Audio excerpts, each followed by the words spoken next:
Welcome to Epic Places and Plates. Today we're in Manchester visiting a buffet restaurant inside a pyramid-shaped building. This was actually my first time here, and even before stepping inside, the building itself already stands out. They also have locations in London. You're welcomed by a grand entrance, a large chandelier above, a water fountain running through the center, and an atmosphere that feels more like an event space than a restaurant. One thing that's important to know: you really do need to book before coming here. This place fills up quickly and walk-ins aren't always possible. Once you're seated, you're given a 2-hour window, which honestly feels like plenty of time, but it's not.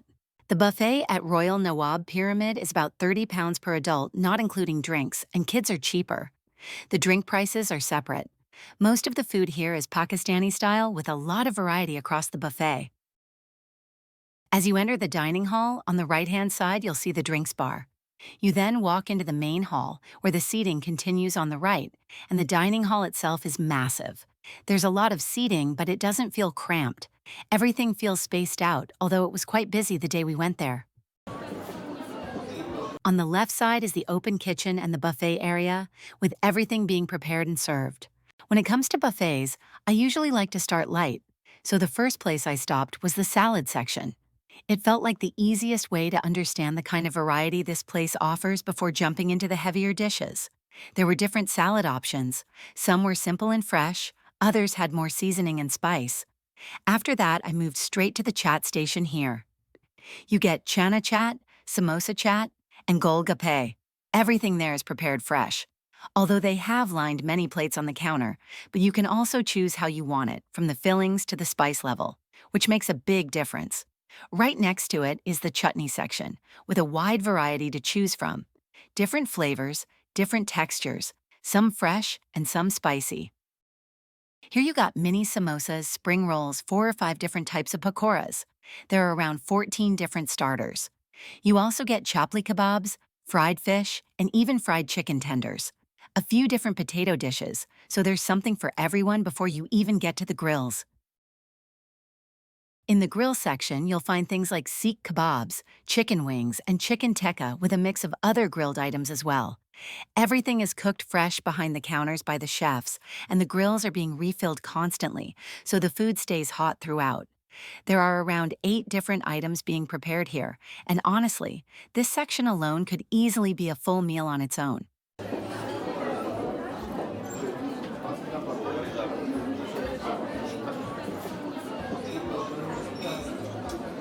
What really stood out to me on my first visit was how many chefs are working in the background. This isn't just food sitting out waiting. You can actually ask for certain items to be made fresh, and they'll prepare it right there for you. It adds a completely different feel to the buffet experience.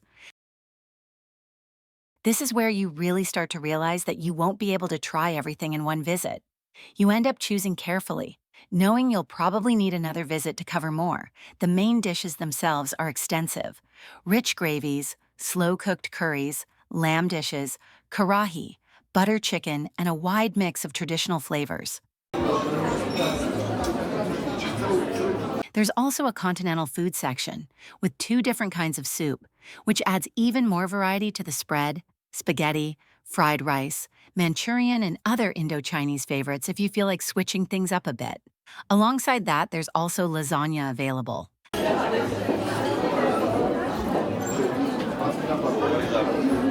For dessert, the first thing you notice is the wide selection of ice creams. It's the kind of option that works no matter how full you are. Alongside that, there's a good mix of decadent cakes and pastries, so if you're still in the mood for something rich, you've got plenty to choose from.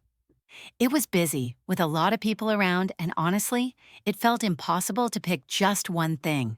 So instead of standing there deciding, I did what most people end up doing. I took a little bit from different desserts to try them properly back at the table. That way, you get a taste of everything: something cold, something syrupy, something rich. And you can actually enjoy it without rushing. It's the perfect way to end a meal like this, sampling a bit of everything and letting the whole experience settle before wrapping everything up. Thanks for watching. Like and subscribe for more.